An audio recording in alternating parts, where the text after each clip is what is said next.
Castor oil is a powerful anti-aging remedy, but its thick, sticky consistency makes it hard to apply, especially under makeup. So I came up with this really easy, all-natural castor oil based face cream that is not only easy to make, but it is full of all-natural anti-aging ingredients. Before we begin, I want you to know that this cream does contain some water, so I added a very safe natural preservative. If this is something you don't want to include, you can still go ahead with the recipe and make a non-shelf stable version that will need to be refrigerated. Or you can try my preservative-free castor oil lotion, which I'm going to link down in the notes. So we're going to start by showing you all the ingredients necessary for this recipe and all the equipment. And I'll get to the measurements later. They're also written down in the show notes. But get out a heavy-duty glass measuring cup or glass bowl. And of course, you're going to have some castor oil, which is full of ricinoleic acid that makes your skin appear tighter, firmer, stimulates blood flow, just good all around for keeping that youthful appearance. And I'm also adding some jojoba oil in my liquid oil mix because jojoba oil is very light. I feel like it balances out that castor oil really well. And for our hard oils, you're going to have some hard oils. I'm using shea butter and tallow. You could use all shea butter or all tallow, or you could even use cocoa butter. I would not use coconut oil though, as that can clog your pores. For our emulsifier, we're going to use this 100% pure beeswax. That's going to give a really nice consistency to the face cream.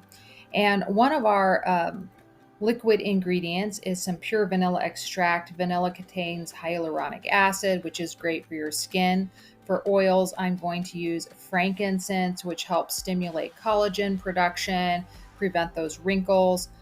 Myrrh, this has been used for centuries to tighten and tone the skin.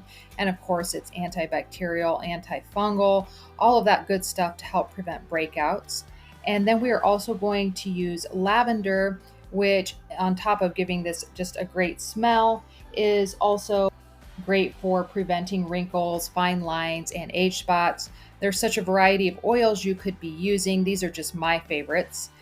For our other liquid ingredient, we have distilled water. This is going to help prevent any type of bacterial growth along with the preservative I'm going to use. You could also use boiled water. Right here I have Optifin Plus, which is the very natural preservative I was able to find, and I will link that down in the show notes. Also heard of people using grapefruit seed extract, though I have never used that. So next we're going to start measuring things, and this is the liquid oil part. I'm doing jojoba oil. I'm using about a half cup. You could use a bit more or a bit less depending on how you want your oil to feel. And next I'm adding my hard oils, which is 5 tablespoons, 3 tablespoons of the shea butter, 2 tablespoons of tallow. I really love tallow for increasing absorption of any lotion that I'm using. Next I'm adding about 1/4 cup of the castor oil.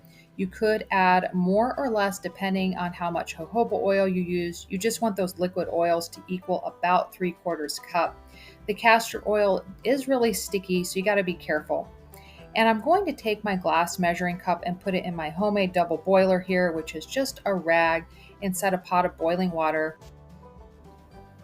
Oh, and don't forget to add your 2 tablespoons beeswax or your lotion will be really runny. The rag is just there to help prevent any type of breakage. And you're going to turn your stove on to a low heat and just kind of slowly stir everything together. So just keep simmering that oil. I mean, you don't want to simmer the oil, just simmer the water until everything melts together nicely and that beeswax is melted. I got a little impatient. Mine's not fully melted here, but that's okay. It will mix in just fine. It's almost there. And then you're going to take your hot water, don't throw it out, put it off to the side. You're going to use that for cleanup. I'll show you how to do that later. And get out your mixing tool.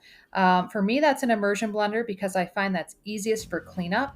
A food processor does work best for the emulsification process, in my opinion, though. Now you're going to add your essential oils. I just added a few drops of each of these oils. Some recipes that I come across use quite a bit of essential oils, and I know that I just really think that's overboard because the essential oils are so strong. You aren't going to get as strong of a smell using only a few drops, but there's so many plants concentrated inside these oils. I don't feel like you need to use more than 5 to 10 drops. All right, so here I'm going to show you an overhead view of me emulsifying getting the water and the vanilla into the oil with my immersion blender. So you're just going to pour it in with a slow, steady stream, not too fast, especially like I said with the immersion blender. And if your immersion blender isn't very powerful, you really need to get everything mixed up very well, or you might have some water show up later after your oil is a few days old. I've had this happen before when I was not thorough enough mixing things with my immersion blender. And don't forget your vanilla. I added about a half teaspoon. This really adds such a nice scent, and hyaluronic acid is just wonderful for your skin. Just look up the benefits. It's one of the big ingredients they put in most beauty products these days. As you can see, since the oil is warm, it's going to be kind of runny still. Don't worry though, it will firm up as it slowly cools off.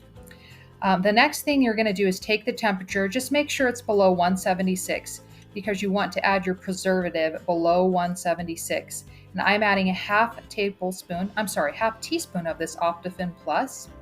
And now you want to pour your face cream into a glass container. I say glass because essential oils can actually degrade plastic, and you don't need any plastic chemicals in your nice, beautiful, chemical-free, natural face cream.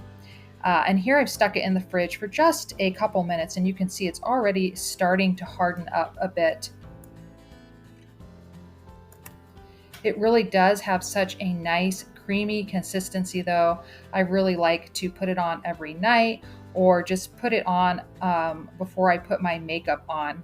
And now we get to do the fun part of cleanup. Just take that immersion blender and put it in the hot water, and that face cream should come right off. You really don't want beeswax getting into your septic system. It's not good for plumbing at all. So this is how I do my cleaning. Then you can dump that hot water outside. There's nothing bad in it. If you enjoy natural DIYs like this, please subscribe to my channel, like this video, and let me know you want to see more videos like this. And please don't hesitate to ask any questions in the comments. I'm very responsive and will definitely take the time to research any problems that you might have.